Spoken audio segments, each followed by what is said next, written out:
Merci d'avoir déconnu sur la zone de partout. Vous nous suivez partout dans le monde. N'hésitez pas de partager cette vidéo à toute personne, à vos proches, pour que nous puissions ensemble discuter autour des droits de l'enfant. Nous sommes une structure de promotion et de protection des droits de l'enfant. Et nous tenons chaque mois 2 réunions. Ça, c'est la dernière réunion du mois de mai 2025. Et donc, le Colamounesano, notre réunion est bilingue.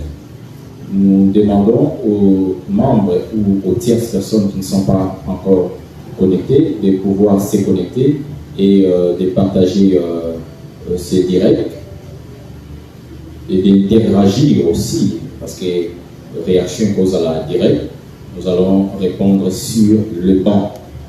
Et donc, apôtre, Kambabi sur la prière d'ouverture, vous avez la parole.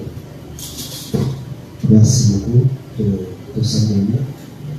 Seigneur, te rendons grâce pour nous permettre que journée à nouveau, nous allons ce soir ensemble, la réunion où nous allons Taliban, pour nous partager l'idée pour faire avancer l'œuvre Oyo, le dossier de assistance du début jusqu'à la fin.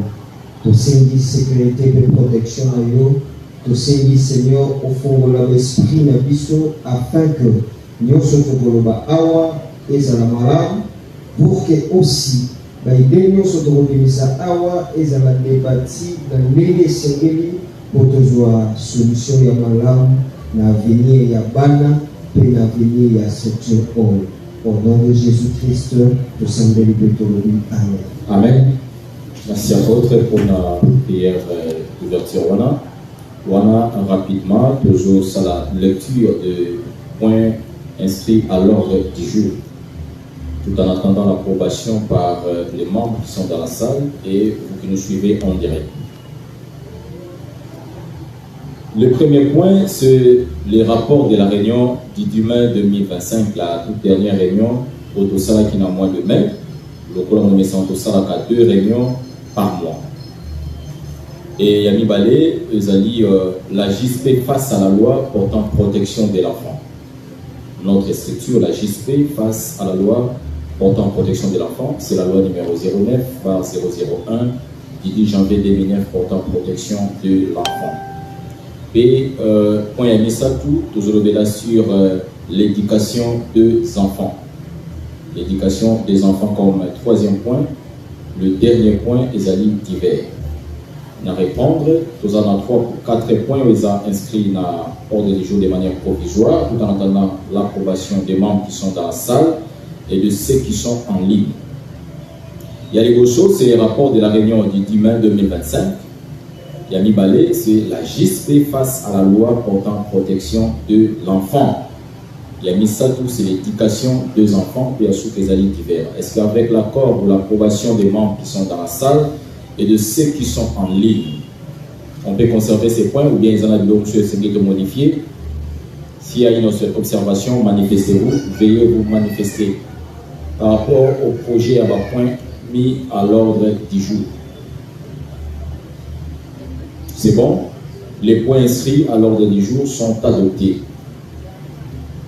Le premier point, c'est le rapport de la réunion du 10 mai 2025.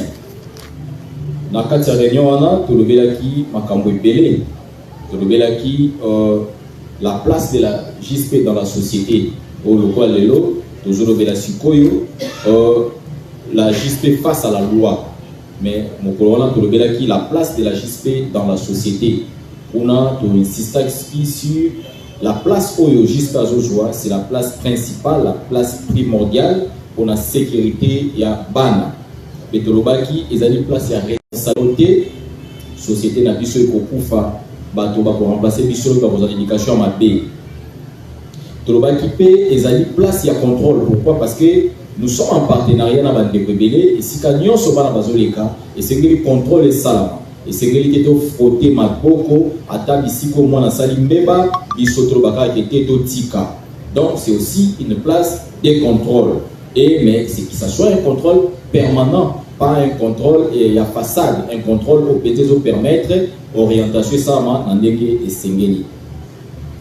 C'est aussi une place d'encadrement, ou encadrer bana koyebisa bango nini esengeli basala pe nini esengeli na bango ba éviter nde ba place ya JSP na kati ya société na biso yango wana pe tolobaki lisusu lolenge nini tokoki ko maintenir soki toza na place ya bien, place ya sécurité, place ya honneur, place ya contrôle, place ya responsabilité. Mais comment maintenir cette place?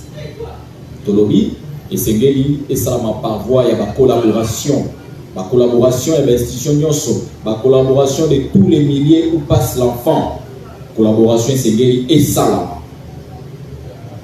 Pe tolobala ki susu comment il faut inculquer bana biso une bonne culture, une bonne moralité. Ce qui toujours inculquer bana biso une bonne culture, une bonne moralité na yango et pour permettre bana bakende liboso pe société ebonga. Tolobela ki susu makamba ba disposition tel que tu as accent sur la bonne moralité de notre kolobawa. To senga ki pe to éviter que bana biso ba banda ko komaka bikoma koma kolobaka n'importe quoi, ba insulte, ba insanité et autres dégrader société. Ce n'est pas bien ba dépravation des mœurs. Zokate lorsque moto a commis na ye quelque part na makambo ko ekopesa moto soli soki atangi la honte qu'on éprouve devant les actes immoraux et ça bi constitue l'infraction. Na yango to senga ki biso ba boti to benda ba matoyi pour que ba kwe na mbeba te parce que la loi numéro 09 auto examiner les lois dans le cadre de la deuxième point awa et pekisi mabe mo pekisi mwana sala mabe nzoka te soki mwana sali mabe akokipe kozala justiciable ya ba tribunaux pour enfants. To seni to lobi susu ba disposition na biso to lobi et c'est même pour contrôler fréquemment les enfants, pour contrôler nani oazo tambola kana mwana yo de ba lobi na lopoto dis-moi qui t'y fréquente, je te dirai qui tu es. Bane belé ba baby à cause ya kotika bango ba tambola n'importe qui, ba côtoyer n'importe qui. C'est ce qui fait que la dépravation des mœurs est salama mwana mo ina ndako malamu kasi libanga nzoka ici à débat. Manque de contrôle, manque de vigilance. Et de là qu'il y a l'Assemblée générale, na biso oeza projeté pour le mois de novembre 2025, tout ce qui va soutenir dans la mesure du possible et plutôt s'organiser. Et le comment qui peut constituer une équipe, une commission pour évaluer tout ce qu'on a besoin pour que tu vas faire face à la situation na biso nyonso ya ikambo etali Assemblée générale 2025 kasi liambo makambwani salama to sengeli na bandeko nyonso oyo bakoki kosunga biso dans la mesure du possible pour na travaux ezo salama en siège en attendant commission de la constituer bakoki kosunga biso dans la mesure du possible pour que to faire face na ba exigence mususu avant organisation.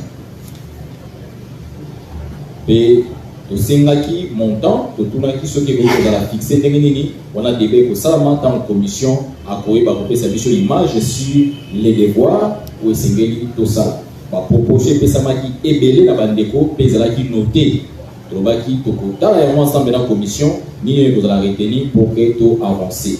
Voilà un peu le lenge nini au to lobela ki réunion passée to insister qui peut sur la vulgarisation de la loi numéro 09 par 001 du 10 janvier 2009 portant protection de l'enfant, Nibeko Obasali et Panabiso na RDC pour l'intérêt supérieur de l'enfant. C'est une sensibilisation pe ya bandeko nyonso baza permettre tembe na biso bayaka ba réunion to ba activité na biso et proposer ba idée ya malamu na boîte aux lettres pour kozala installer de sorte que ba exploiter en groupe pe structure na biso et ba kokende liboso. Voilà, dans mon cousé, Maïto Sololaki, dans la réunion passée, il y a le 10 mai 2025. Ce qui est dans la salle et que tu sauter un point à côté qu'on compléter avant que tu sois le point suivant. Ce qui estalité, tu soit le deuxième point. Maintenant, je vais insister que réunion Nabiso et Zali échange Et Sengeli na biso, d'abord, on a pesa biso, toujours préparé réunion, toujours na makanisi motonyon sauté. Toujours préparé réunion en fonction ya makanisi ezo mata biso. Biso to créer structure, kasi to ko tambola biso mon côté. Et Sengeli na moko na biso aya nde balobaka ko amener la pierre à l'édifice, de sorte que to tonga eloko na biso comme il se doit. Na yango réunion, ils ont dit communication, ils ont dit échange, dans la mesure du possible, il faut échanger. Sauf que ça va grande ligne pour que tout le monde puisse échanger, toujours avoir idée. Dès que tu travailles, tu as posé aide, il y a moto na moto, il dit qu'il savait qu'on paie sa bicho, mais dans la grande ligne au bicho, tu sali. Parce que la grande ligne tu paie ça, ils ont la caca pour s'écarter, pour réunion, ils ont la paix dans moi vision mon roboé. Truc qu'on va dire que tu es quand tu coûtes tu peux tellement sur le coup la bicho la motuté, tu structurer, tu proposer en gros, tant qu'ils ont adopté la carte assemblée, en ce moment tu vas dire que c'est le débat. Kasi et qu'on paie sa malade montée, réunion ils ont salama. Mais et maloko là toujours monopoliser parole, toujours s'imposer comme si biso de tozana biso ka ndeto toyebi koloba malamu to biso de tozali na monopole ya koloba to ya savoir ezali bongo te yango to sengi na bandeko bolanda na boket malamu na biso ba tozana salle na bandeko baza en ligne, en tout cas to sengi réaction pour tout ça l'échange au malamu na ba point mi balo toujours na to lobela ya makasi. Pour découvrir, vous êtes attentif, pour comprendre que c'est tellement important, point tout développer tout à l'heure. Le deuxième point, et ça deuxième, la troisième point. Le deuxième point, c'est la JSP face à la loi numéro 09/001 du 10 janvier 2009 portant protection de l'enfant. Si content de la JSP face à cette loi de 2009. Et c'est ce que va définir JSP. Et c'est la loi portant protection de l'enfant, c'est quoi? La loi numéro 09. C'est quoi JSP Zali Bisso? Si bien la justice pour enfants. Et qui est là pour l'intérêt supérieur de l'enfant. Et qui est là pour la promotion et la protection des droits de l'enfant. Depuis 2021. On est là pour collaborer avec les décideurs, pour collaborer avec plusieurs autorités qui encadrent les enfants ou qui émettent des points de vue pour les droits de l'enfant et qui négocient pour la promotion et la protection de l'enfant. En ce moment-là, nous en collaboration avec quiconque. On reste ouvert. Mais maintenant, il se pose un problème. Maintenant, la JSP n'a pas défini déjà les structures, la protection et la promotion des droits de l'enfant. Face à la loi, mais la loi est clairement depuis 2009. Sali yango pour la ban, sali yango pour juger ban, sali yango pour protéger ban. La loi portant protection de l'enfant. Tu vois, c'est nous qui va contenir yango. Dans la JSP face à cette loi. C'est toujours le cas de mettre ma critique dans l'histoire parce qu'il s'agit d'une œuvre humaine où ils ont une imperfection. Et bien, imperfection, on a toujours relevé à ensemble, toujours déceler en haut et toujours discuter ensemble. Et si comme mon chouchou, bateau, comme on a kaka, loi et sali, oui, tout bête, c'est une loi, mais en tant que structure, face à cette loi, nous remarquons qu'il y a certains quoi. Nous remarquons qu'il y a certaines imperfections. Nous remarquons qu'il y a certaines légèretés. Nous remarquons qu'il y a une certaine façon où ils ont permettre que certaines personnes, au bas justiciables, il y a un tribunal pour enfants, va se retrouver. Et comme il est là, sali loi wana ka pe batela catégorie somolo ya bato nzoka te bango nyonso na oyo bazo batela na oyo ezoko na lokwa bazo batela te bazaka ba mineur moto a comme 18 ans te nyonso sengeli azala sous la couverture de cette loi kasi ni tozo mona problématique. La problématique est que dans la pratique nous constatons malheureusement qu'il y a des couacs, qu'il y a des imperfections bato bakomi ko imaima. Mais c'est une loi qui est mise en vigueur. C'est une loi qui existe. C'est une loi utilisée, qui est en vigueur. Mais le problème, c'est quoi ici? nous allons relever aujourd'hui quelques problèmes. Mais la première des choses, pourquoi nous là, la JSP face à la loi? Parce qu'il faudrait, malgré l'imperfection, il y a un lien, il y a des éléments communs entre la JSP et la loi portant protection de l'enfant. Nous sommes une structure de promotion et de protection des droits de l'enfant. Mais rien qu'avec la dénomination, il y a la loi Wana. Il est dit ceci, c'est une loi portant protection. Vous voyez, le mot protection réapparaît. Voilà les liens. La protection de l'enfant. Si comme protection de l'enfant, oui, mais modalité. Protection de l'enfant, oui, la loi est là, mais dans la pratique. Protection de l'enfant, oui. Toujours l'année là. Mais qui est perdant, qui est gagnant? Protection de l'enfant, oui, mais il y a des innovations. Protection de l'enfant, oui, mais il y a des inquiétudes. Il y a des gens qui chichotent à l'oreille. On va pas na mis sur un bateau. Car si bazo chichoter, bazo murmurer, les gens parfois ne sont pas contents. Mais il y a un lien. Qu'est-ce fait? Puisqu'il y a déjà un lien, la JSP, la loi portant protection de l'enfant, il y a un lien que Bissot peut mettre par point de vue na Bissot, mais avant de mettre par point de vue na Bissot, toyeba na koloba nini oyo ezana ba imperfection auto remarqué. Il y a liboso tokozala très direct. Donc autant on a une disposition de la loi.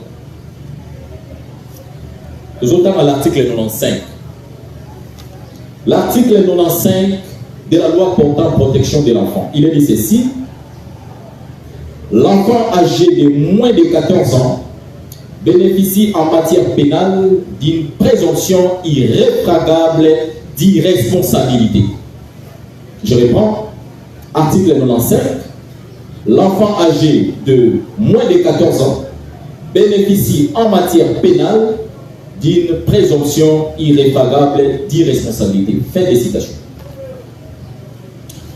Bolandi, c'est que Moto Oyo a moins de 14 ans a bénéficié en matière pénale lorsqu'il s'agit de l'infraction, loi et manquement, il y a Motowana Bache Peme, quoi pour sinon 14 ans, 15 ans, 13 ans. Il y a déjà un problème face à notre société. La société d'aujourd'hui, tant on dit là, le lait toujours tambola. Au bout de moi, 8 ans, 9 ans, 10 ans, pour ce qu'il est. Parce que chez mes amis, 3 à cause de la tête. Moi, 9 ans, 10 ans, 11 ans, 12 ans, 13 ans, à insulté. Mais la loi ici dit quoi? Lui, en matière pénale, or les insultes, les injures, constituent ce qu'on appelle en droit quoi? L'infraction. La loi, dans le langage yabana, au regard de la loi, on va bien manquement. Ce qu'on y a balobi, a mis de côté. Ce qu'on y a mis de côté. Est-ce qu'il y a une bonne base? Peut-être que l'on a et c'est que les parents vont veiller. Mais quand la loi dit que t'es et c'est et que des bons mots. Sur d'autres exemples, il y a mouké, trop bien dit. Bon, c'est une question de maître. Infraction va au vie à moto. Va venir irresponsable, non? Et la conséquence, c'est quoi? C'est que dans la loi, au regard, il y a disposition, loi a tient fourchette de balai. Il y a catégorie, toujours nous sommes en mineur, mais à mon sous première catégorie, et ça, entre moins de 14 ans qui t'a. Dans le nouveau-né. Il y a mis moins de 18 ans jusqu'à 14 ans. C'est que il y a moins de 18 ans jusqu'à 14 ans, SL sur la infraction. Manquement. Enfin, confié avec la loi. Donc, c'est qu'au regard, il y a position et disposition article 95. Les législateurs à l'objet de moins de 13 ans SLT à cause de l'enfant confié avec la loi T. C'est qu'à Salim-Beba, c'est qu'à Salim sans discernement. C'est qu'à Salim sans boyebi. Et c'est que l'objet Salim-Beba, Tikayazo Manda Panababo. Est-ce que dans la société, dans la lelo, ceux qui moi dans 14, il y a 13 ans, à Bomi Moto, Bomoni va tindé dans la Jouzi, Jouzi a interprété l'article 95, Bomoni Mona, Bomoni qui Moto a zomi dans le quartier, c'est plein en haut, mais ça pose problème. Mais est-ce qu'il n'y a pas moyen pour que les décideurs aient une innovation avec ça? Parce que la loi est ça, position et les législateurs. Mais comme ma bongo, les législateur c'est les députés. Mais c'est ne peut pas là l'expression il y a peuplé. C'est que le quotidien il y a peuplé dans la société. On ne peut pas copier disons comme Soussou, où ils ont en conformité avec la réalité à vie Nabiso. Et pas Nabiso, moi, à 13 ans, d'abord, on a fait un exemple. On a enceinté un enfant de 13 ans. Donc, à ma fille mère. Ce qu'il y a, ça, pénalement irresponsable. À comme il y a moi, pas mon niveau dans un mineur. C'est vrai que les législateur à prévoir que bango ne soit pas mineur à Kabul la fourchette, mais toujours remarqué que le lien pour Kabul la fourchette oyo, si ils ont pas la réalité société na biso.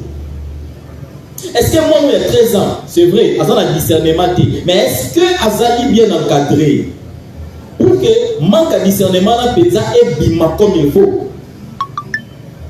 Donc, c'est limité qu'à un âge. Parce qu'il y a des enfants aussi doués, surdoués même. C'est ça la première problématique. La première problématique qu'il y a là. Mais la deuxième problématique, c'est l'article 106. Tout ensemble de la vie. De la même loi. L'article 106. Suivez ce que l'article 106 dit.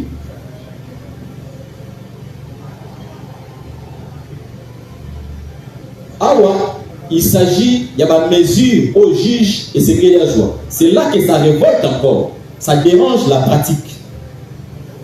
L'article 106 est expliqué le lengeni juge à cause de mesures provisoires avant qu'elles soient mesures définitives. C'est-à-dire que vous saisir Yesika. Dans les cambossons, les salami. Balaki se va vite à la moine tel à sali les cambotel. On va venir SL. Enfant conflit avec la loi. Topé enfant cause. Moto a aussi 14 ans. Hier à Salibou. Mais tout de suite, quelles sont les mesures où le loi ou le juge âge Kamata? Parce que le juge a quoi se référer à l'autorité de la loi. Ah ouais, je ne condamne pas les juges. Je condamne la loi dans l'imperfection face à la pratique de la société. Nous monitons face à la JSP.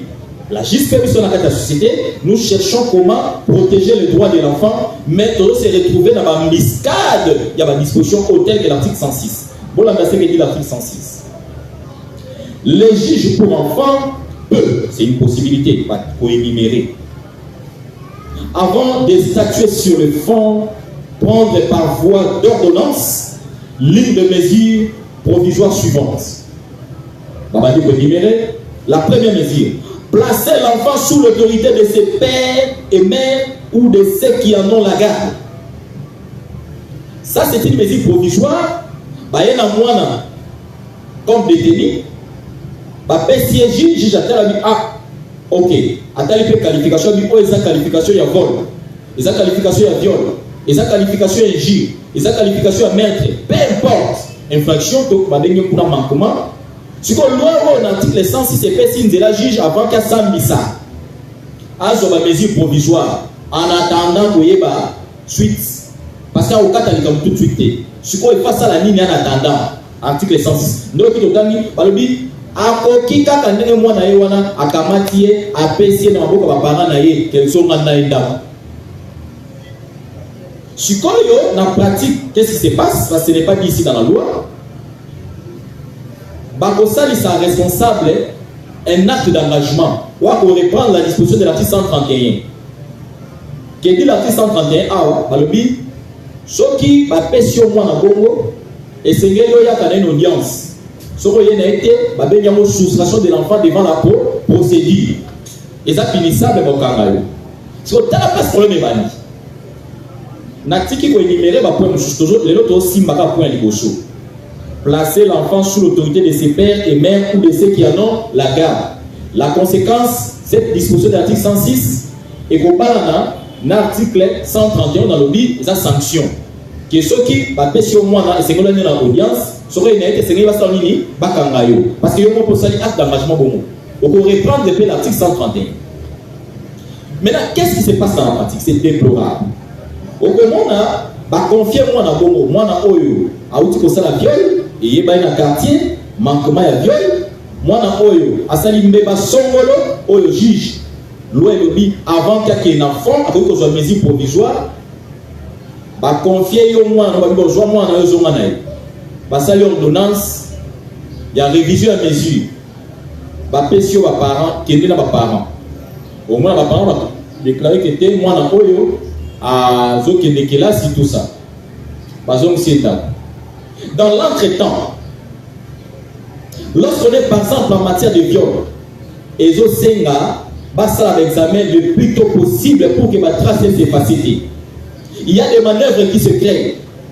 Dans la pratique, la plupart des victimes basent dans la misoloté, basent dans la moyenneté, basent dans la coquité, basent dans les victimisés. Personne ne pense aux victimes. Mais ça, la ordonnance, mais cette ordonnance est payante. Ça, on doit le dire, on doit dénoncer.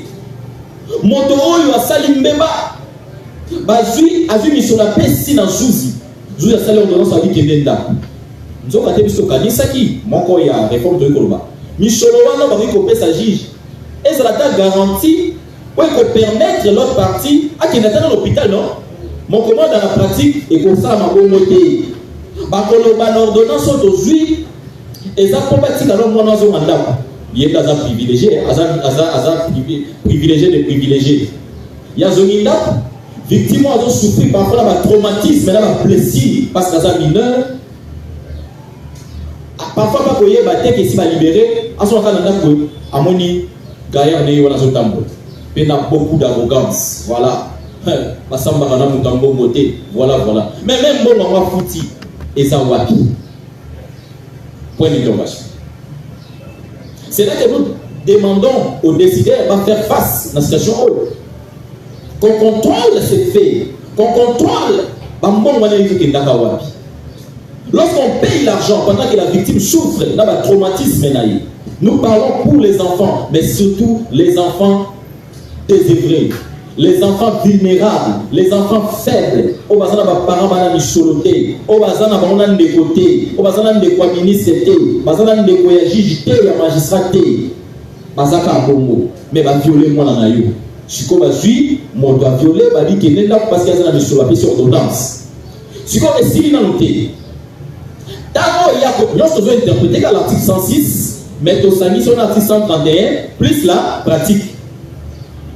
D'abord, moi, wana audience va fixer dans 4 ordonnances sur le baquet et c'est que mon coloté d'ailleurs a été yo victime moyen dans le traumatisme ouais bien été bon to ça qui a zone même pas les parents mais le quoi a été alors faut qu'on applique l'article 131 mais cet article 131 dans la pratique ça ne s'applique pas de manière automatique bah quoi misayo to tu en contact na parquet qu'est-ce que mon parquet on y a des préalables. Pour que va exécuter la décision, il faut payer encore l'argent. La pauvre victime en jambon. Dans un premier temps, moi, dans l'hôpital, les traces y avaient le comique s'est effacé. Or, on va partir SL, au terre, en s'en allant, qui va trace s'est effacé. Malembe, pour mon collègue parce que là, dans la pratique, on va quitter. Comme on n'a pas encore condamné, il faut qu'il faut contribuer pour chacune des parties. Il y a 50%, il y a victime 50%. Dans l'entretemps, il y a une somme où on va consigner qui a l'immobilier pour nous récupérer la liberté. Donc, victime à Zamboa, victime à Tinaté, victime désœuvrée à Montakolobelaïté. On ne peut pas faire face à l'allégation d'ailleurs. On ne peut pas faire face à ces difficultés. Elle reste victimisée. Ainsi de suite, l'audience va nous remis. Et ici à procédure et Kozalakate. Voilà quelques réalités au regard de la discussion de ça. L'article 95, où ils ont la fourchette, il dit que moi, il y a moins de 14 ans, il y a une irresponsabilité dans la matière pénale. Dans l'OIO, article 106 de la même loi, où ils ont marqué, en tout cas, il va confier. Mais ça, il va confier. Mais qu'il y ait des mesures d'accompagnement. Les mesures de sécurisation, il y a vite. Voilà un peu l'inquiétude de Bichot. Au Bichot, pour conclure, dans la révision, il y a une loi. Dans la révision, il y a une disposition, il y en a plusieurs. Pour relever quand il dans l'article 106, dans l'article 95. Et donc, la pratique, ils ont l'ennemi, ça va donner sous confiance dans la justice. Si tout ça là, théâtre est formaliste, mais lorsqu'on est en face du juge pour enfants en matière répressive, tout le banane. Est-ce que cette loi, sur l'article 6, il y a la loi où il est dit ceci: l'intérêt supérieur de l'enfant doit être une préoccupation primordiale dans toutes les décisions et mesures prises à son égard. Mais on va le dire que l'intérêt supérieur de la victime, l'intérêt supérieur de l'auteur, va dire l'intérêt supérieur de qui? De l'enfant. Or, qui est enfant, c'est cette même loi qui explique.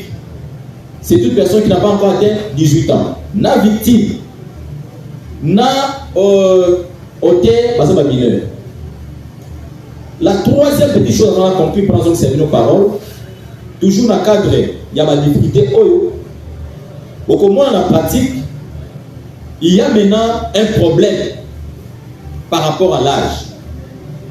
Mon sous a 19 ans, 20 ans, 21, 22 parfois. Tant que bakangi la police, bato mosusu badomolo misu, ba ebise babitala, le bas causant 17 ans. Parce que cette même loi ici, on y a sur la disposition d'un ciment, et le Bible, en cas de doute sur l'âge, c'est l'âge de la minorité qui prévaut. C'est écrit ici. C'est-à-dire quoi? Bakangi, moi, na wasali, moi, non, mbeba. Sikoyo, papa dit conditionné, bino boyebi qui a 18 ans, là, il a 17 ans. Moyen pour pas le vélo comme je suis directement, par le c'est l'âge de la minorité qui prévaut. Or, cette loi, sur mon talib à travaux préparatoires, par exemple, au cours il y a d'autres éléments complémentaires pour accompagner l'application de la disposition. En cas de doute sur l'âge, c'est l'âge de la minorité. Mais en cas de doute sur l'âge, là, ce n'est pas verbal. Ils ont ça masque en pratique, ils ont dénoncé. Quand après mon travail dans 16 ans, mon dit, mais à 19 ans, oui, non. Donc, on appliquer disposition en cas de doute. Sur le doute, dans un cas verbal, le doute est établi sur les pièces. Doute est établi sur les pièces, non? Que tel a fait 6 pièces telles, mais l'autre a fait 6 pièces telles. Après vérification et enquête, on constate que non, c'est l'âge de la minorité qui prévaut. Mais en cas de doute, si on au lieu de contre la mosino, au lieu de loi et bakisa profondeur, il y a interprétation, tout comme passe à une loi interprétative pour permettre aux juges d'avoir une bonne orientation quant à la question, les lois pratique judiciaire commis, en cas de doute sur l'âge, c'est l'âge de la minorité qui prévaut. Fini. De commis arme facile, il y a bateau mabé. De commis arme facile, il y a bateau mabé. Or, cette loi dit que c'est une loi portant protection de l'enfant.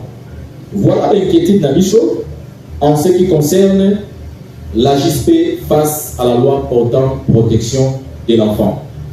Beaucoup qui peut réagir, bandeko aux awa et bandeko aux en ligne, oui pour réagir.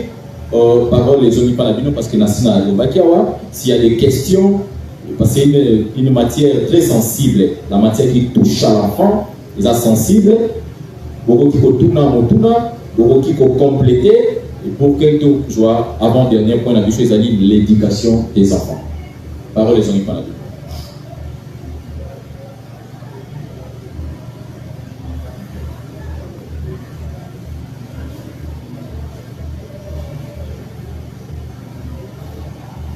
Est-ce qu'il y a un complément, il y a une question par rapport à la disposition autotique évoquée, par rapport à la pratique judiciaire de nos salamans, le lengue bateau, mingi, bateau ça insatisfait, bateau regretté, tout ça. Est-ce qu'il y a un point de vue où il y a qui copie ça quant à ça? Oui, ok.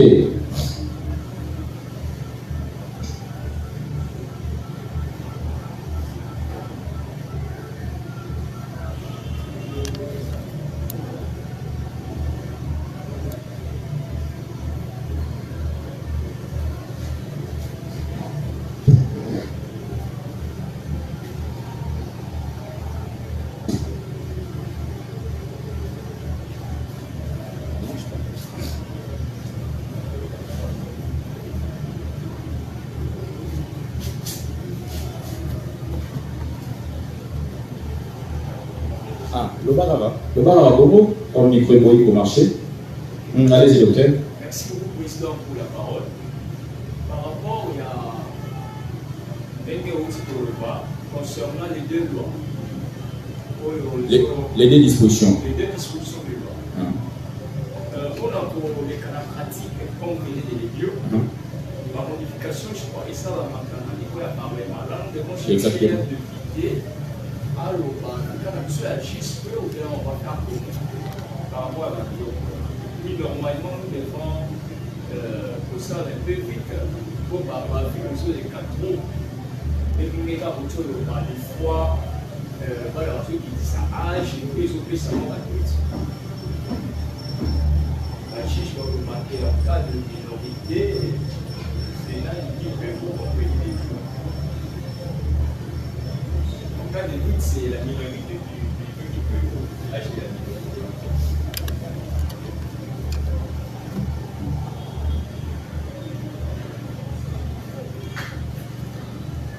C'était juste ça. Oui.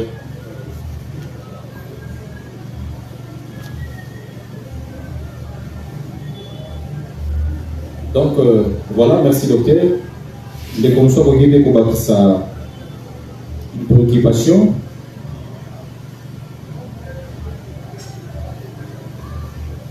C'est un échange.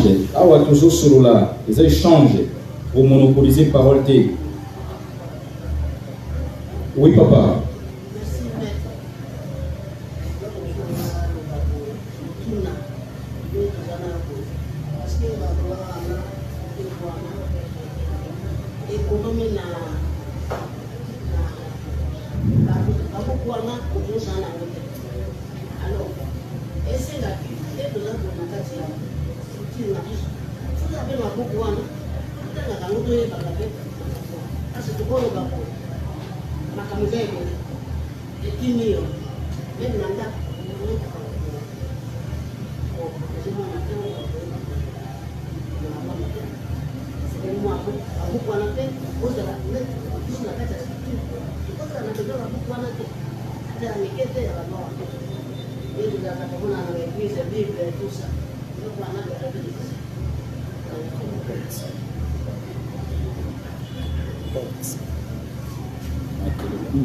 Le bas non papa.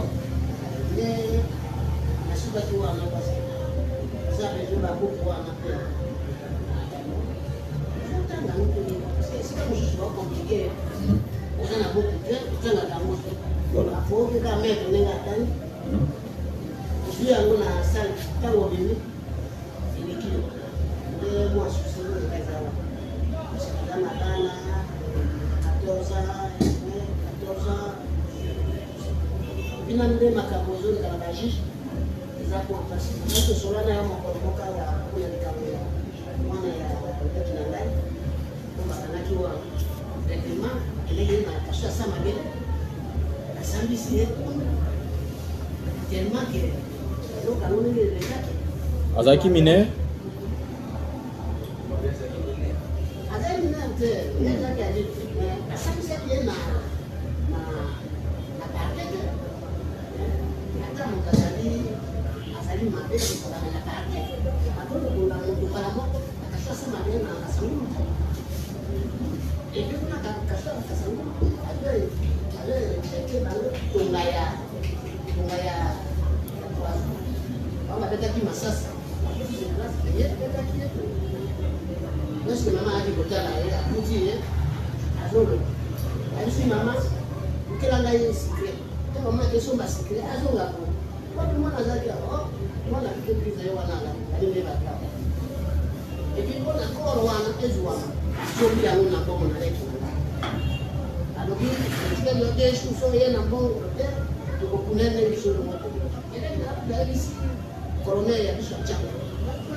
Merci papa, vous allez en répondre papa.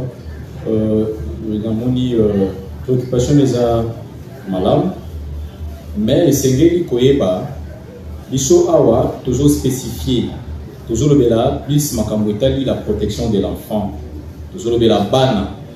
Il y a un moment où tuna moko na tuna ki, est-ce que moi na oba maltraité ki wana, asa mineur, a aussi 18 ans nanté. Voilà. Là aussi, c'était notre angle au pays de l'aka, parce que tu as dit que bana bazaka produit ya ba majeur, batomi balé ceux qui ba sangani, wazali majeur na mosusu, oyi ko bolta neto ko mwana. C'est que c'est ne peut que protéger ba majeur. Là, c'est notre angle. Mais en principal, tu as la protection d'abord de l'enfant. Parce que tu as la pépinière, il y a l'autorité à lobby, ben espèce moko c'est qu'on protéger pour que l'autre va remplacer les choses. Mais par rapport à l'écologie à Kozana Baloi, moi je pense que ce n'est pas mauvais. Au moins la loi la loi entre en vigueur à la date de sa promulgation. Si on va promulguer côté en vigueur, et puis principalement que l'objet nul n'est censé ignorer la loi. Autant en le lègue toujours tanga, yoku toujours la dose chance pour yoka l'article 95, l'article 106, l'article 131. Mon sous-souka kabouembalamo babi, article ils ont déjà. Ce qu'on te calme. Pourquoi? Parce que non, nul n'est censé ignorer la loi. C'est très important, mais angle c'est facile. Parce que la mission est à la ligne, la recherche. Moi, il y a un internet, au côté de journal officiel, au côté de Google, loi portant protection de l'enfant. Nous sommes mobile. Vous pouvez imprimer. Ce qu'on a la difficulté, au côté de Koya, et pas na bicho, babeti, babimisi, au sali impression sans problème. Mais il y a un danger. Danger, Zani. Au côté de la loi, mais kasi interprétation et la motonnière sauté. Oui, c'est l'interprétation erronée. Nous tina ya ba formation autozo lancé autozo sala. Troba ki bato ba souscrire. Data suka to pesa ki tozo na bato bazo yaka ko souscrire. Mais nzoka te bato libana bazo benga to sala mouvement. Mais biso mo te to ba perdant. Beaucoup na bande comme ça bazo bénéficier de la formation. Mais biso ba to fongola ki trobi bo s'enregistrer. Les gens ne veulent pas s'enregistrer. Au contraire, la loi de l'obéissance m'a bêté. Mais est-ce que vous avez une compréhension dans le tel que Zali? Parce que dans la loi, il y a deux choses. Il y a la lettre et l'esprit. Oh, les autres temps, là, c'est la lettre. Mais l'esprit, c'est l'interprétation. La bouche autorisée à interpréter la loi, c'est nous. Ce sont les juristes. Ce sont les gens qui ont la maîtrise de la loi. Si vous voyez français, même la loi, c'est sera français. Vous avez un peu exemple, mais simple. Et le vol, c'est la soustraction frauduleuse d'un bien meuble appartenant à autrui. Au lieu français, c'est simple, non apparemment. La soustraction frauduleuse d'un bien meuble appartenant à. C'est comme on doit y du courant. C'est ça? À qui a sali branchement clandestin, connexion clandestine, sans avis Yasnel. Mais qu'est-ce que la loi? Le vol, c'est la soustraction frauduleuse d'un bien meuble appartenant à. Mais le courant, c'est immatériel, non? Si on a eu papa, il a un courant, est-ce qu'il s'agit d'un bien meuble? Si on va tirer au continent pour tant la loi au bunga, vous voyez, c'est ça l'importance de la formation. La loi, oui, on reçoit, mais il y a une formation. Nous devons insister, souscrire dans nos thèmes pour souscrire pour qu'à la fois, tu fixes date de formation, tu démarrer. Formation, la mission est gratuite. La mission est Kounande, mitune kotuna nebele, nyon soana, tu reçois un mot. Ce qu'on lit la loi de Golobi, pas de problème. Mais la prévenir que vous en avez des difficultés à bloquer. Je pense à répondre. Parole les acquis à pas Jérémie. Oui. Concernant la loi prévoit quand dans deux parties bakutani oyo a violé mwana ya oyo tant baké na confrontation tellement oyo a violaki moninga apesi mbongo batike liberté provisoire tant bazoya okutana jour bayekisi bango bayana tandake mwana wana atangaka jour obenga bango baya okutana bayeli oti koloba wana kia les deux parties esengi bapesa mbongo avant ke basala nini babanda makambo sikoyo parti oyo bavioleli bango mwana aza na mbongo te oyo koto ya viole aza na mbongo lo devoir nini na esika wana. Donc moto oyo a violé aza na mbongo kasi moto a violé te aza na mbongo te lo devoir nini esengeli koyeba boye ya liboso loi ezalaka na deux poids deux mesures te ndomoni balance c'est l'équilibre. Moto a violé aza na mbongo moto a violé aza na mbongo te on ne va pas suivre l'argent, ça c'est le principe. Mais s'il y a des habits là il faut dénoncer que tel a sali boye. Mais nako kende mosika na question na yo, la loi ici prévoit un mécanisme qu'on appelle médiation. La médiation, c'est un mécanisme où ils permettent moto bateau bazana ba problème moto moko asali mo anumbeba bokutani bobi tout ça dans l'église moko tout tamboli pimingo leto samba samba to monika to yoka ba continue dans le comité il y a médiation mais attention il y a des conditions. Il faudrait que manquement va se poursuivre à la punissable dans moins de 10 ans. C'est ça la condition prévue par cette même loi. Par exemple, les viols, les actes punissables dans 20 ans. C'est qu'il faut échapper dans le principe de la médiation. En d'autres termes, la loi même il y a 2006 est fait ici marchandage. Même en ce qui concerne les Mikolo, devant les tribunaux non ordinaires, dans le tribunal de grande instance, il n'y a pas de marchandage. Laissez que le juge a tranché. Ceux qui tel a violé, toi violé, les juges n'ont pas expliqué. Soit violé, on la quitte, soit violé, on les condamne. Là, c'est la loi de 2006. Sur la médiation, où un mécanisme qui permettre de un problème devant le tribunal pour enfants, le tribunal a ordonné dans la chambre, dans le comité de médiation, et ça, en dehors, il y avait infligé la punissable au-delà de 10 ans. C'est-à-dire qu'il faut moins de 10 ans. Par exemple, coups et blessures, les infractions punissables à moins de 10 ans. Sauf que c'est une médiation, ça peut passer. Sur le comité de médiation, qu'est-ce qui se passe dans la pratique? Après examiner, recevoir Bino, à Taliban raison pour avancer, soit moi, ils ont fondé à salir rapport. Ce n'est pas cette commission, ce comité, né à décider. Il y a aussi un rapport, à zone, c'est pas président, il y a tribunal. Sur le président du tribunal a dit que c'est bon, en ce moment-là, va appliquer médiation et puis ça a été. Dès que la médiation est appliquée, la conséquence c'est quoi? C'est l'extinction de l'action publique. C'est comme un peu dans le parquet. Au Comona, pour que l'action judiciaire soit éteinte, il y a un mécanisme. Il y a une prescription. Chaque infraction, il y a un délai dans le poursuivre. Pour poursuivre un moto, il y a sali viol. Au-delà il y a 10 ans. Dans la 11e année, à réapparaître, ce qui va faire c'est établi peut-être au Kenya dans la civile. Mais si les faits et qui déjà ils ont moins de 10 ans et qui a réapparaître, qui m'a dit 9 ans après, on les poursuit. Mais si c'est au-delà de 10 ans, c'est la prescription.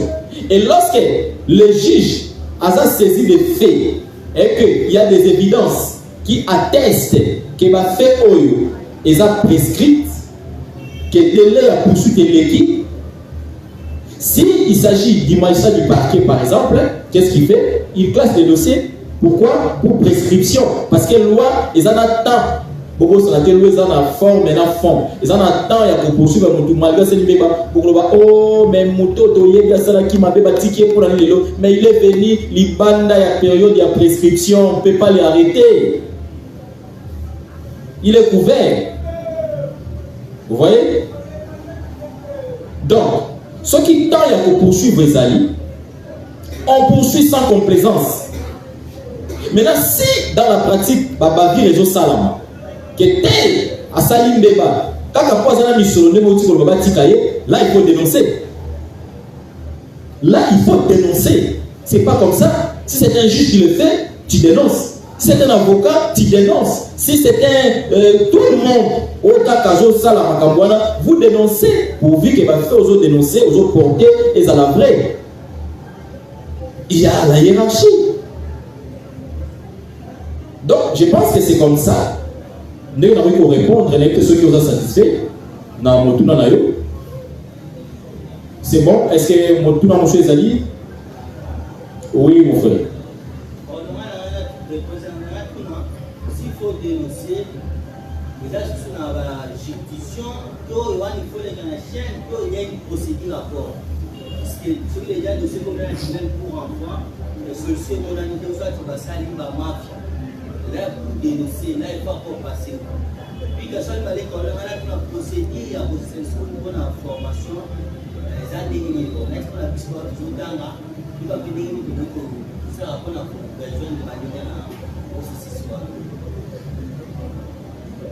C'est bon? Et si? Ah, nous avons dévoilé. Aux autres, formation. On a mis aux autres modalité la moisson d'Engenini.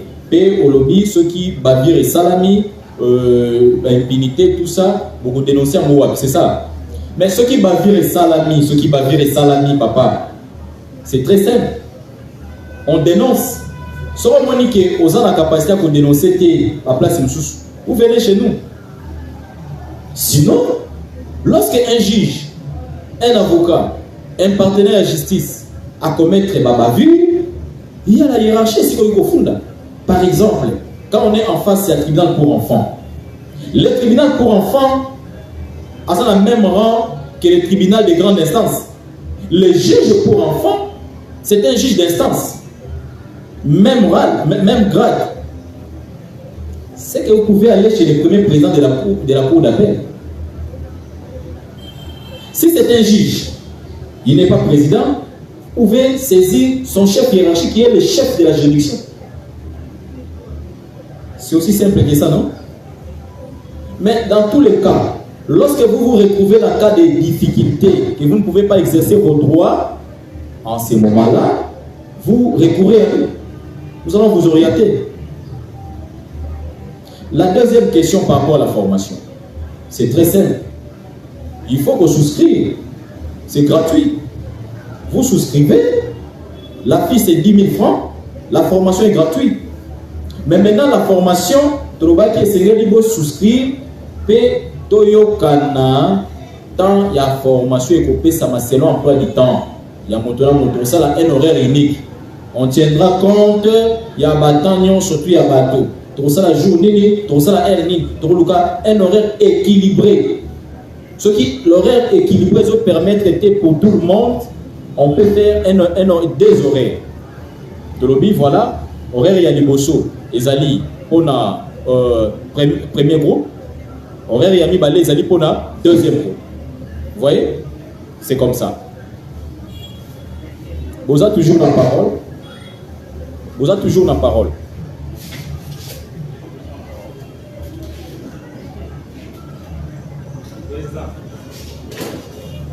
Na Italie kaka côté parti oyo baza na mbongo te baza na kati ya osama soki bamoni ke likambo emati niveau ya likolo bamoni bakomi limité bamoni ke sikoyo tokende oyo esenga bamoyen esengeli ebima esengeli na biso tosani topesa bamoyen me biso tokokopesa te. Est-ce que soki balingi batika dossier wana balobaki lokola bango baza na mbongo biso toza na mbongo te wana tomoni biso tokoki na biso te wana nzambe okakata likambo wana po biso tokoki te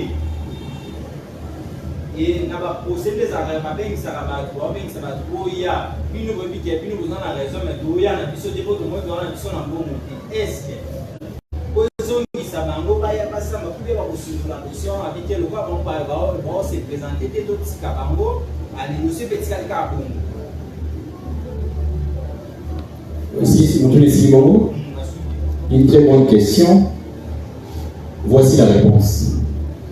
Si les partis sont limités, faute de moyens, que faire? Qu'adviendra-t-il? Et ça c'est en matière pénale, extinction et action et ça marqué pour moto ou à victime à jouer sur la dossier. Non. Lorsqu'on est en matière pénale, et c'est qui sont les parties dans le procès. Mais évidemment, il y a une partie principale au procès, c'est le parquet, les ministères publics.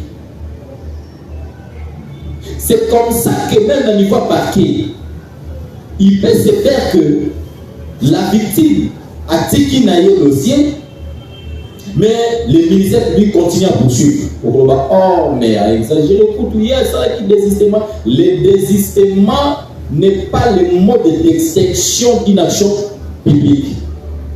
L'action publique ne s'éteint pas par le désistement de la partie victime ou l'absence de la victime. Au voyez qu'il y a une audience, aux absents, non? Mais le procès continue. On s'est constitué une partie civile, mais le procès continue. Bon, on considère une victime. Ce qui va faire, c'est établir, au l'occasion de ce petit jugement de jugement, en tant que victime, va condamner tel à foutre de dommage intérêt, tel montant. Donc, le problème, c'est quoi? Il faut qu'on y ait pas. Au titre de dossier, on continue. Surtout quand on est en matière pénale, il faut qu'on simba. Dossier pour qui aussi la bonne pour poursuivre. Au lieu de procédure par défaut, par défaut, vous n'avez pas suivi l'actualité à dossier Matata Pogno. C'est une procédure par défaut, n'est-ce pas? Donc la procédure par défaut existe. En matière pénale, ceux qui défait salami, les juges vont poursuivre. Ceux qui sont victimes, à moins que le tribunal se retrouve dans la difficulté, c'est qu'il y a pour éclairer, des bandes de renvoyer, mais sinon, ceux qui tribunal, ils ont des éléments d'ailleurs en matière pénale, les juges est actif. À cause de sa descente, à cause de sa recherche d'éléments, c'est différent en matière civile où la procédure appartient à l'avocat, dans la partie, c'est l'échange des pièces. Mais la pénale, les juges est actif, à cause de tambo, la télé, d'éléments pour que abîme sa jugement.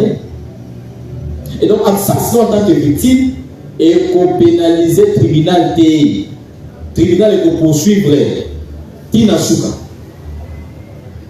Mais, s'il y a des bavures, on est membre vraiment qu'il y a composition de ça là, et c'est que nous dénonçons en fait de tes.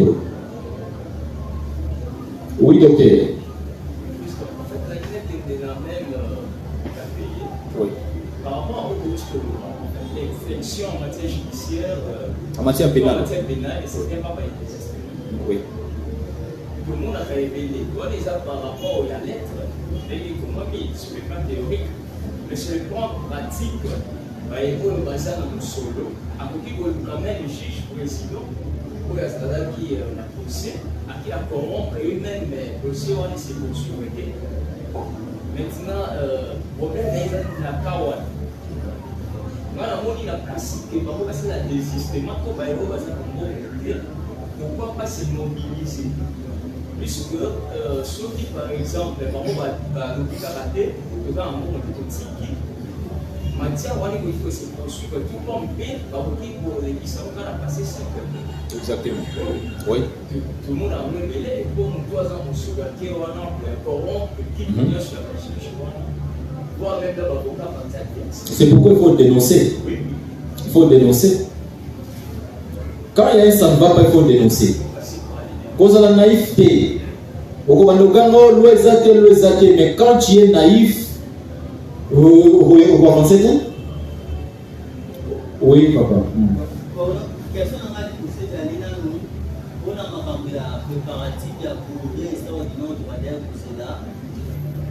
Des patientés jusqu'à faire des récemment, c'est le combat par grand frère, là c'est la qui n'a pas voilà qui pour que vous ayez arrêté le même c'était là c'est la non avec nous on a arrêté donc ce qui m'a composé dans ce je crois que dans Donc, il faut pas qu'il y ait un congrès extraordinaire, mais 50 ans du cordon, le président.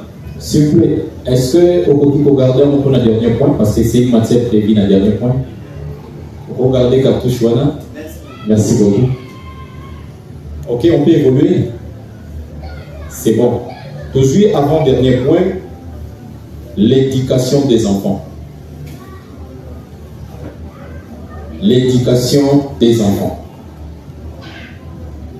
Et c'est que nous avons Zimbabwe que l'éducation yabana est loko ya sécurité. Et ça est loko où c'est lié qu'on tient en avant-plan. Tant que tu as lia, tant que tu as lata, tant que tu as mami tuka, tant que tu as kutana baninga, tu as des mots sala. Mais il faudrait placer en avant-plan la question de l'éducation des enfants. C'est très important. Parce que si on met la question de l'éducation des enfants en arrière-plan, convenir aux hommes de la mission. D'abord, peut-être le tribunal pour enfants, lorsqu'on va condamner l'enfant, l'SN, mais il y aura un civilement responsable qui est éventuellement nous, les parents. Condamner. Michel Nayo au foot. Tu vois, et c'est Nayo et l'autre est tout simple, et ça a l'éducation malade. Tu vois, retenir quelques points par rapport à l'éducation des enfants. La première des choses, il faudrait que les parents tous se sacrifient pour obtenir une bonne éducation de nos enfants. C'est sacrifier. Le sacrifice suprême. Le sacrifice rationnel. Il faudrait que tout ait l'impression que notre priorité, c'est les enfants. Notre priorité, c'est le contrôle de nos enfants. Notre priorité, c'est de voir comment vivent nos enfants. C'est de voir comment est-ce que par la mission qui est dans la classe. C'est de voir comment nos enfants s'appliquent. C'est de voir comment les enfants se comportent. Et ça, c'est notre priorité. Malami, que nous avons les parents, parce que sa priorité n'a pas plus à nos salaires. Oui, pour évoquer nos difficultés d'emploi. Mon salaire pas si faut que nous pas sûr que nous Lukawana pose 10 000 francs pour mon allié. Mais non, moi, je vais et pour les camisons, je vais et c'est lui qui faut placer en avant-plan l'éducation des enfants. Prioriser l'éducation de l'enfant. Contrôler comment il marche. Contrôler son habitude. Contrôler son comportement. Contrôler son agissement. Contrôler ses émotions. Contrôler ses désirs. Lorsqu'on n'arrive pas à contrôler les désirs de nos enfants, lorsqu'on est incapable de savoir qui fréquente nos enfants, lorsqu'on est incapable de contrôler les devoirs de nos enfants, c'est là qu'on va échouer. C'est là qu'on va nous opposer à un dommage d'intérêt colossal. C'est là qu'on ne va pas avancer. Il y a quelqu'un qui te tire par derrière. C'est la charge des enfants. Beaucoup s'en a fait que dans la bichot, nion sur la gossard, tant que les mineurs, charge de retomber dans nos sessions nos têtes. Mais aux autres, c'est la ramoué comme la yo, tous aux autres, c'est la boula comme la yo. Mais là, nous sommes en train d'expliquer comment faire pour nous protéger pas. Comment faire pour nous protéger patrimoine. Comment faire pour que moi, comment effectivement, mon doigt dans la société, ils sont parents. Tous les ça pour que les communes comme ça là-bas. Oui, c'est un désir, c'est pas mauvais. Mais toi qui pars prendre la boisson pour une situation qui surveille tes enfants, nous les parents, nous privilégions la rencontre inutile, la sortie inutile, improviser parce que tel ailleurs au Bengayo, tu abandonnes tes enfants mineurs. Au cantina et après, vous avez suivi la situation des cas qui m'a dit où on a empoisonné les enfants. Ce qu'on a appelé ça la perte Nous, la scripture, nous avons besoin de Yabana. C'est les pépinières de l'autorité de l'obéi. Ce sont eux qui vont nous remplacer dans la société. Ceux qui osent la poste à nous avons besoin de votre enfant à l'éducation malade pour la société tambour malade. La deuxième des choses par rapport à l'éducation, nous disons il faut contrôler les actions de nos enfants. On ne se limitera pas seulement à contrôler, mais il faut corriger.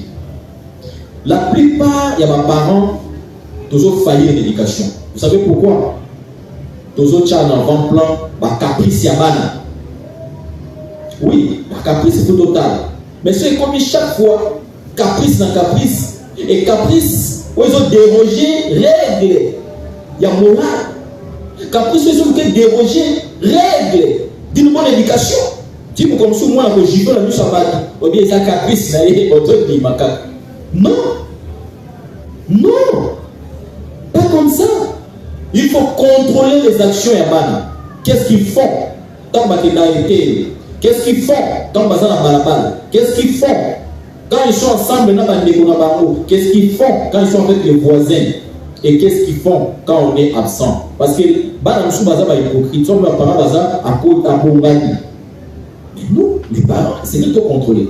Lorsqu'on trouve l'erreur, il faut corriger, il faut orienter. Voilà un peu le modèle en termes d'éducation des enfants.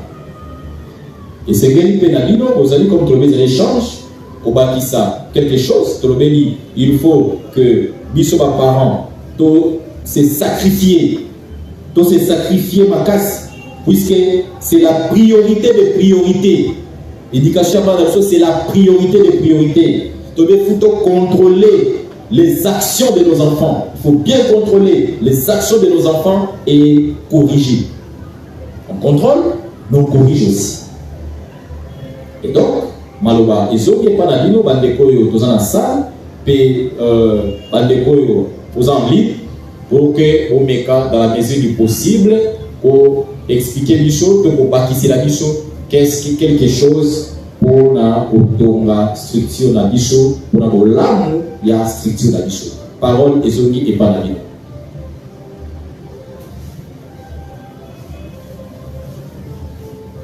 Toujours une question en ligne. Et aussi dans le Lubumbashi, et par M. Jérémy. Oui, M. Jérémy a commis le bichot à partir de Lubumbashi. Albi, bonjour Président. Comment faire pour que tu dénoncer ma bavure pour que ça à niveau scolaire dans toujours mon responsable, tout est bana, ma collègue yabana, bajo ça n'importe quoi et que ma responsable de l'école.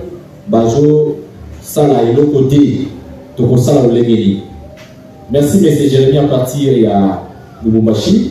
Nous avons Nabicho, tous ceux qui ont partagé vidéo Nabicho, ont partagé live Oyo. C'est un peu comme un Kamtoba qui autrefois, on va dénoncer ça dans l'école. Autre monde qui va le dire dans le chouchou, Bazo qui n'a pas gagné l'école. Bakangi va dans le chouchou, n'a pas gagné l'école. Mais c'est trop dangereux ça. C'est trop dangereux. Lorsque l'autorité scolaire a moni makababongo, mais il doit appliquer des sanctions, il doit convoquer les parents. Mais là, M. Jérémy et Ségué Koye Barayani Bocho, la criminologie s'intéresse aux causes, au pourquoi et au comment. Et c'est quelque chose là qu'on a fond Koye pourquoi Sali Bongo, pour préserver l'éducation d'autres personnes, pour préserver l'éducation, il y a un élève Moussous, Kosola Naba. Qu'on chasse, qu'on inscrit les habillés. Mais à tout inscrit, à l'école, à l'obéissance. Mon toit, ça, mon mari, à continuer. Soit c'est qu'il va décider à payer. Quand il y a des choses pareilles, s'il y a des sanctions qu'on applique, s'il y a des orientations, va baisser, va redresser l'école. Au moment où quelque part il y a une faillite, mon corps est salami, vite mon corps est créé, il s'agit appel dans les circonstances pour que moi n'a accommodé. En soi, sur la vie, l'homme n'est bon, mais c'est la société qui les rend mauvais. Donc, mon toisin est malade. Ce que les gens ont influencé. Ah, maintenant là, il faut s'intéresser aux causes, au pourquoi et au comment. Dans le cas de M. Jérémy, ce que tu dois faire, tu dois d'abord parler avec les responsables de l'école, les responsables de l'établissement. Si tu sens qu'il y a quelque chose, il y a louche, et pas d'abord par les responsables de l'école, c'est là que vous pourrez saisir les tribunaux pour enfants direction. Est-ce que préoccupation, M. Zali? Awa, il y a éducation des enfants. Comment faire pour l'éducation avant les malades? Est-ce que tu as la méthode, conseil, et le conseil pour bâtir savant que tu as chité dans la dernière qu'on a vu chez l'hiver? Oui, papa.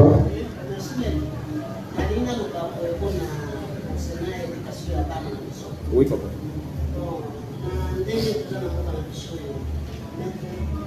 Éducation, nous avons fait. L'éducation, c'est la mission. École, église, pénanda. Nous avons fait ça en date. Côté, après l'école, nous avons fait une école, au moins en date. Les gens, responsables de l'école. Nous avons mais, promoteur, on a chassé. Tellement qu'il y a des films, le billet, après ça, ce soir. Quand on va dans la banque, on a caché quoi? On est promoté. Alors, tout à l'heure, on a dit que ceux qui ont gagné, après ça, on s'est ramassé ici. Mais moi, tout le monde est là, tout le monde a. Alors, on a un mot, c'est là. Parce qu'on est ici. Quand on a un entourage dans la banque, on a dit, moi, papa, aïe, pas quitter.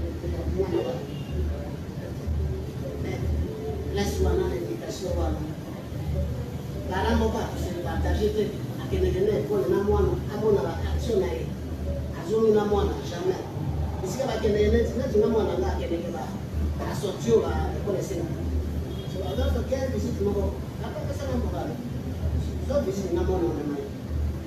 Nous avons fait des marques, nous avons fait des questions. Et on a fait. Parce que vous voyez là, la paix, ça mérite de l'être. Nous avons ça, nous avons ça. Là, tu n'as pas celui la paix est là. Là, je vais en mettre tout ça. Merci papa. La place où on a tout ça la gagner. La place où on a gagné au Tikotou national pour récapituler question à l'eau. Aujourd'hui dénoncé va faire sa maquinité X iskaba na bazotanga pe wapi sikaba vula ki mwana bongo na katika école bango ba poli ko batela ninga na ye ninga na bango bazipi na bango l'équipe. Je pense que il y a une partie à responsabilité il y a mis sur les parents na angle wana. La partie à responsabilité c'est à quel niveau? Au moins, ceux qui ont collaboré bien dans la bichot, ils ont combattu ça dans l'absence, moi, dans la ça. Ils ont osé la côté de là. Au fait, des fois comme ça, le quoi appelle Baninga. Pourquoi l'inimité? Moi, par exemple, on a très méchant, c'est parfois ça aussi, la situation qui mise à moi, pour dénoncer, va faire autre chose. Et son petit papa, il s'en grave. Non, il faut voir. Il faut que les enfants soient libres de communiquer avec les parents. Créer cette ambiance, cet espace de liberté, d'expression des enfants. Nos maisons doivent devenir comme ça, des espaces de liberté, d'expression. Mais à la limite, le respect, il n'y a pas parents, il n'y a pas d'union sur la carte. Moi, je vois parole, je vois mot, dans le respect. Tout le monde là-bas, hypocrite, non, c'est pas bien. Tant au moins, on va faire alors qu'ils sont des faits graves, ce qui veut dire que, en quelque sorte, ils sont apparents de faillir. À base à notre niveau, pour dénoncer. Ils sont de faillir, de bain qui s'appelle, de frustrer. Il ne faut pas frustrer les enfants. Il faut étudier aussi la psychologie des enfants. Qu'est-ce qu'ils aiment? Collaborer dans le monde. Parce que quand les enfants collaborent avec nous, c'est là que nous découvrons leurs limites, c'est là qu'on va découvrir leurs incapacités, leurs faiblesses et les orienter. C'est là qu'on peut découvrir aussi ma faute d'amour pour les corriger. Mais quand on ne sait pas collaborer, quand il n'y a pas de conversation, comment te découvrir par photo de rêve là-bas? Comment découvrir le message qui est au fond du cœur de l'enfant? Tous en a attitude flexible. La flexibilité entre parents et enfants n'est pas synonyme à faiblesse. On le fait avec le respect. Il y a la règle. Et vous verrez que tout le temps, voilà. Et autre chose, c'est par rapport à l'institution. Moi, je pense que dans le cas de si c'est une idée qui m'est venue, si le décideur va créer quelque chose, dans chaque école, va conseiller, conseiller pédagogique, mais va conseiller psychologique, qui vont de temps en temps parler avec les enfants, converser avec les enfants. Les enfants vont libérer ce qu'ils ont. À partir de ces moments-là, ils peuvent aussi dénoncer. Parce que n'oubliez pas que l'éducation de le premier milieu éducatif, c'est la famille. Ce qui est déjà dit sur la converser la vérité. Comme ailleurs, c'est difficile pour formuler mon donc on y va la timide parce que monsieur de créer les circonstances ou la timidité. Donc il m'a quoi lion. Non, il faut communiquer, collaborer avec les enfants. Voilà. Oui.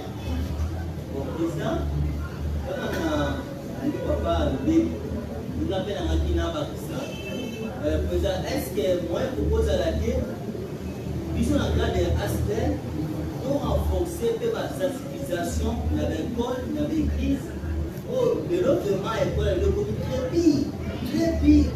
Parce que vous trouvez que même moi, la dernière mois, il y a un moment où il y a un moment, mais dès la première où il y a encore une mauvaise politique. Alors, on ne comprend pas cette école, parce que là, de la télévision, on a bien fait, parce que là, on a dit que le reste est allé par moitié. Puis, il y a le bas. Aujourd'hui, nous avons beaucoup de cas des enfants de la rue, qui posent soit il y a un divorce et un parent. Comment on a maman qui va maman qui va moi c'est papa qui va maman qui va alors bana wana bakotelengana bakomi bana ri bakomi le chose grave il y a un enfant de 8 ans qui a la cigarette qui a la terre on va pas la libanda alors est-ce que moi je pose la question pour ça c'est même les parents mususu on a ba nini ya kubatela bana kubale bazanga tape parce que comme expliquer maman gosina mbali oyo apeta mbali wana yani bana tali kwa kina bana akolo bana na bakomi ba bakuna bakomi ba de la vie bakomi se créer problème na kati ya société. Merci beaucoup, une très bonne question.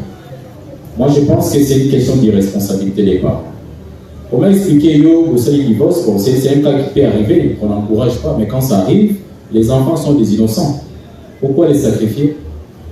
C'est comme si on doit les divorcer, ça on peut sacrifier pas dans d'autres termes. Moi je pense que cette question-là, et qu'on en a réponse dans le cadre de la loi. Cette loi portant protection de l'enfant parle du délaissement.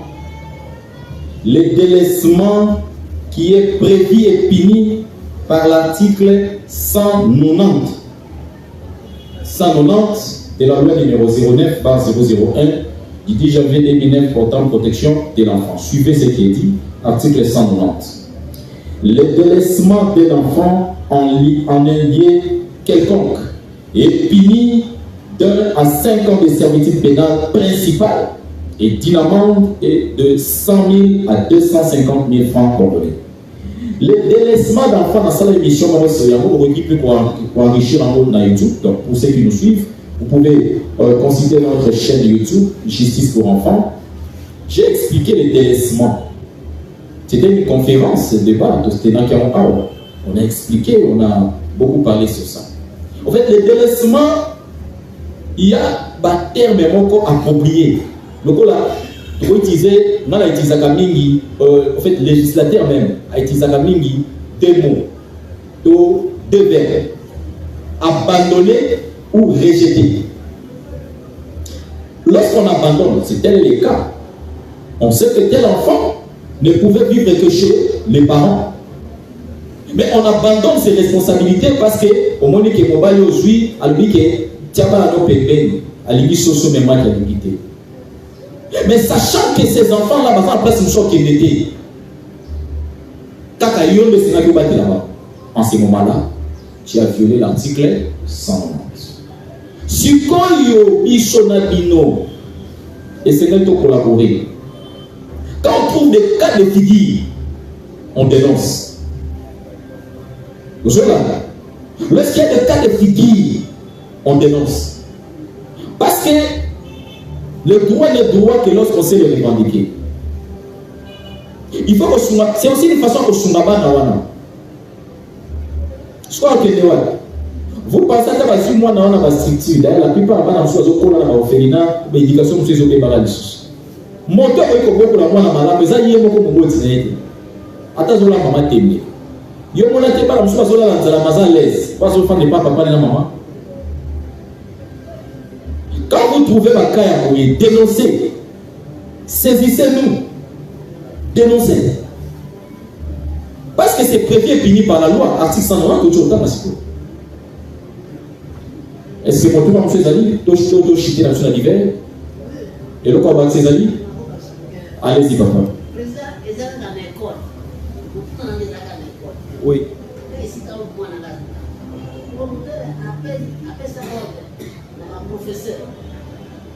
Professeur, il m'a à moi. Mais pour faire des mois dans la salle, pour moi, on a soda. On a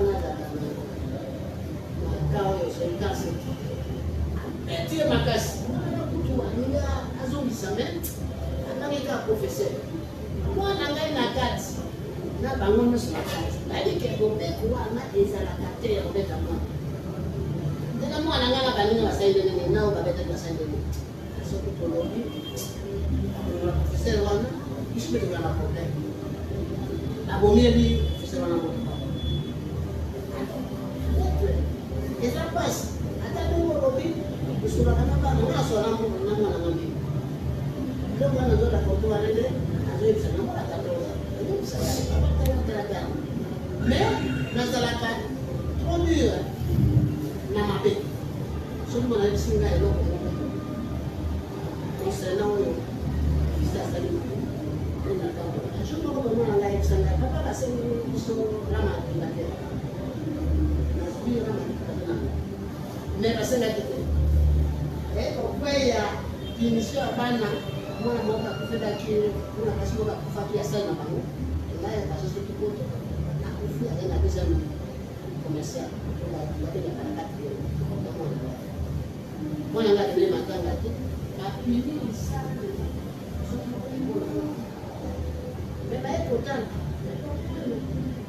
Vous savez, il faut il y a mais là, comment on peut faire ça là? Dès que nous allons mettre par exemple sur la papa, le son, à mon avis, on peut faire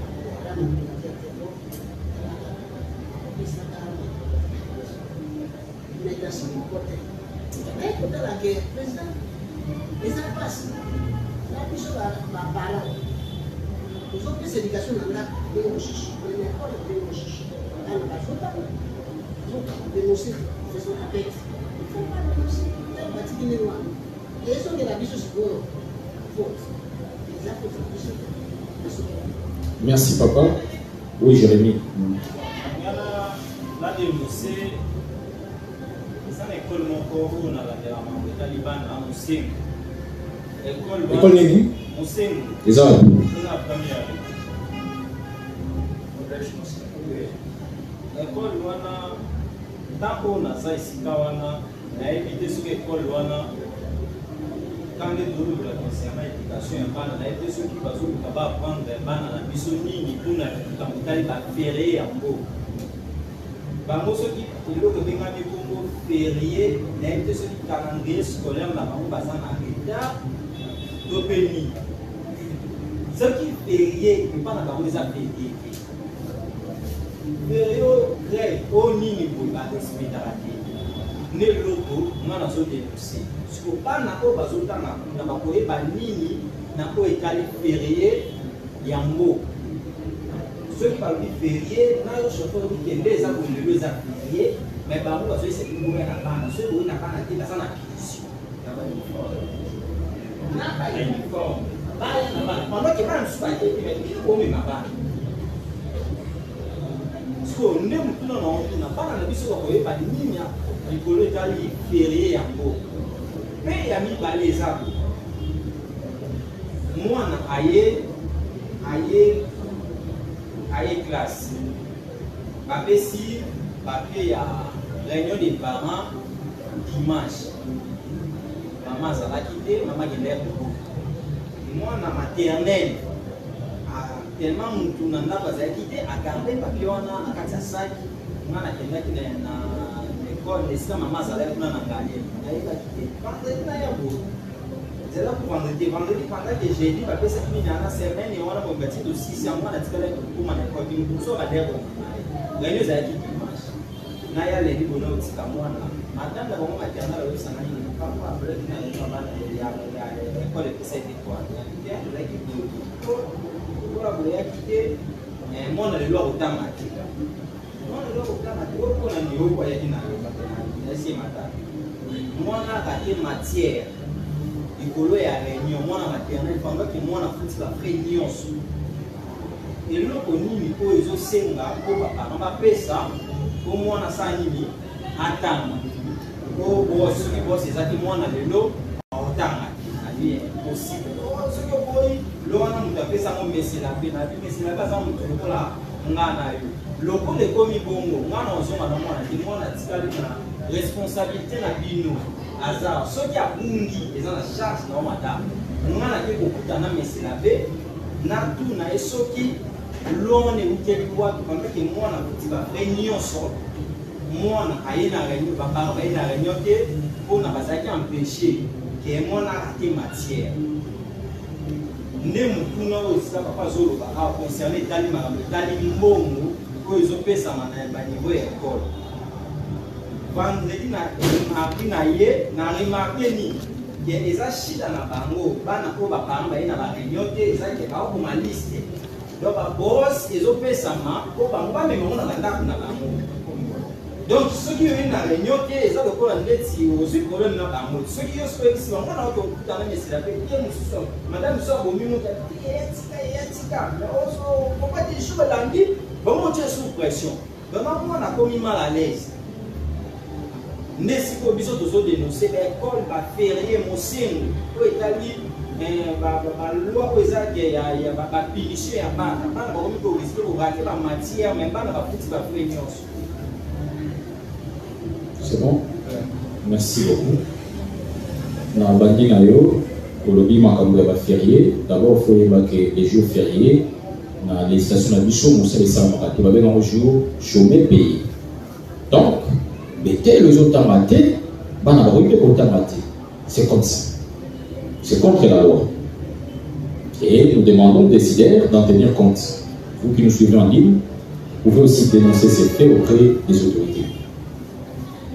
La deuxième des choses, au lobby, il y a moins en maternelle parce que mes parents, qui sont réunion, c'est que la foute à ceux qui bossent. Moi, je voudrais que, avant d'analyser ma fille malade, qu'on fasse recours au règlement intérieur. Est-ce que c'est ce qui est prévu au règlement intérieur? Si c'est prévu au règlement intérieur et que les parents, en inscrivant les enfants, ont adhéré à ça, ça s'applique. C'est un règlement intérieur. Ils ont connu avant. Les mal à un règlement intérieur, M. Zali, on le fait à l'insu des parents. En cas de problème, on vous oppose ça. Ça, c'est pas normal. Le mal sur un règlement intérieur, M. Zali, quand ça viole la loi, vous avez la liberté à cause de un règlement intérieur. Mais que ça doit être légal. Ça doit être proportionné. Et quand c'est disproportionné, on peut annuler. On peut attaquer ça en annulation ou excéder le pouvoir. Aujourd'hui, on a l'alliance. Et donc, il faut tant que nous savoir déjà règlement intérieur. Si tu estimes que le règlement intérieur ne rapporte pas ton assentiment, n'inscrivez pas l'enfant là-bas. Il faut toujours demander. Mais le mal, c'est quand on vous oppose un règlement on vous oppose un règlement qui viole la loi ou les lois de la République. Là, On dénonce auprès des autorités, auprès des décideurs. Il y a un proverbe, un sous-proverbe, c'est-à-dire il y a des provinces éducationnelles. De ce côté-là, on va dénoncer pour que les gens enquêter, parce que les gens sont bien placés. Et donc, déjà avec ça, nous avons pris bon nom, on va dénoncer ce fait officiellement auprès de la province. Donc, la province éducationnelle, autorité, pas responsable, la province éducationnelle, il y a contrée, il y a première. Pour ceux qui ont une question, Papa Bolisami, je pense que la question là, au-delà, il y a dans une manière d'histoire, j'allais vous dire que Simba que Bana, à Tabazo qui est déclaré, et c'est bien quand la nation insisté sur la collaboration, il faut bien collaborer. Mais et l'autre, comme cas ces alliés, je pense que votre question tourne autour, ou sinon votre préoccupation tourne autour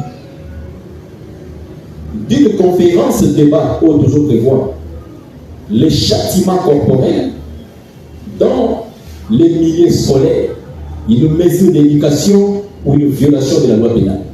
Bateau Bazana WhatsApp, j'avais posté un sujet pareil. Les châtiments corporels dans les milieux scolaires, une mesure d'éducation ou une violation de la loi pénale. C'est là qu'on va expliquer. Est-ce que l'autorité scolaire a ça le pouvoir? Il y a pour recourir dans le châtiment corporel. Il y a pour recourir dans le supplice. Les supplices, ce sont des souffrances qu'on inflige au corps. Est-ce que l'autorité scolaire a ça le pouvoir? Il y a pour recourir tabac. Il y a pour gifler. Tout le monde qui tourne mon souche. Dans une image, babandi ko beta bana ni bakiti ba kilote de fouet. Est-ce qu'il a ce pouvoir-là? C'est ça le rôle. Il y a tellement de exploiter bientôt la conférence débat. On va annoncer ça. On va exploiter beaucoup de choses dans ce sens-là. Donc, on peut garder cette cartouche pour la conférence. Les thèmes déjà connus, les châtiments corporels dans les milieux scolaires, une mesure d'éducation ou une violation de la loi pénale. C'est bon? Donc, chiter dans l'hiver. Merci. Dans l'hiver, c'est très simple. Pour nous, orientation à Bana, c'est orienté par finaliste, par lundi, dissertation. Bisognos sur la parent, aux ans à Bana, qui négocie la dissertation, tout encadré par vous, toute la difficulté dans le pour que passe à dans condition malade et session ordinaire, il y a 4 jours. Tous ceux qui n'ont pas de réunion sont régler la situation à la cotisation, ceux qui ne sont pas en règle, qui viennent régler. Et ceux qui n'ont pas de carte de membre, venez souscrire moyennant 10 000 francs. Nous demandons également à la membre de ceux qui n'ont pas la tenue, il y a justice pour enfants, de venir acheter le polo moyennant 10 000 francs. Parce que toujours pour ça, malais dans l'Assemblée générale, où les activités mondaines, les aussi maintenant à la campagne. Et donc, malgré ça, novembre, et vous avez déjà, on y lobby, nous en juin, juillet, août, septembre, octobre. 5 mois seulement de préparation, c'est pas beaucoup. Et c'est déjà 2000 on a besoin de polo, la bichot, il y a justice pour enfants. Donc, ceux qui peuvent dans la décognition, vous qui nous suivez en ligne, vous qui êtes dans la salle, vous pouvez vous abonner dans nos comptes TikTok, Facebook, Instagram, page Facebook, l'actuelle page. Le tout est dénommé Justice pour enfants. Ce qu'on est Justice pour enfants, on a un logo où ils vont apparaître à voir, on a un logo, on s'abonner et on partager ma vidéo sans problème. Donc, on dit chaîne YouTube, page TikTok, Facebook, Instagram, ils ont porté le même nom, Justice pour enfants, tel que nous avons le logo, on a partout où ils utilisent le même logo. Paye direct là-dessus sur les cas, en tout cas, une des choses du Bakou, tu peux partager ça dans ma proche le lien pour que tu sois battu au Agolanda, message OS. Donc, ceux qui sont dans la déco, nous demandons à tout le monde de nous soutenir pour l'activité de l'Assemblée générale 2025. C'est-à-dire, vous voyez l'activité va travailler au Salama, nous voulons finir avec les plafonds, tout pour nous bien avant, vous pouvez nous amener la chaise en nature ou l'équivalent, la chaise bleue, auto-utilisable ou l'équivalent, pour nous permettre de diminuer la charge de sous la location dans le moment d'activité. Vous pouvez nous amener n'importe quelle somme, même vous qui nous suivez en ligne, vous pouvez nous envoyer votre contribution, vous pouvez nous soutenir, Dieu va vous bénir. Sur M-Pesa, plus 243 84 81 27 80 730. Plus 243 81 27 80 730. Et Tolobi, prochaine réunion ici les Banaki. Tolobi va réunion le mois de juin et vous allez le 14, dans le 28. Donc, samedi au Côte-Tate, samedi à le 7T, samedi au Wanakuna, il y a le 14. Vous pouvez mal sous samedi Moussou sur le 21, d'être au Soukissa, dernière réunion au mois de juin, le 28. Donc, pour vous tous qui nous suivez en ligne et vous qui êtes dans la salle ici présent, à date de bénité, vous pouvez le 14 à la même heure, c'est-à-dire à 15h. Et deuxième date, là, le 28, 14, 28.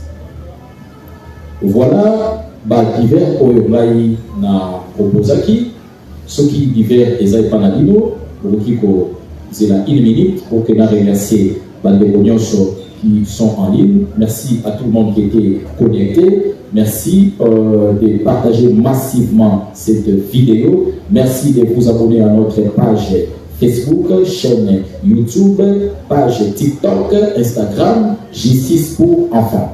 Merci de nous soutenir sur M-Pesa, plus 243 81 27 80 730. Merci de visiter notre siège et d'apporter votre contribution en termes de moyens ou en termes de renseignements. Et prochainement, on se retrouve à 15h le 14 juin. Au revoir.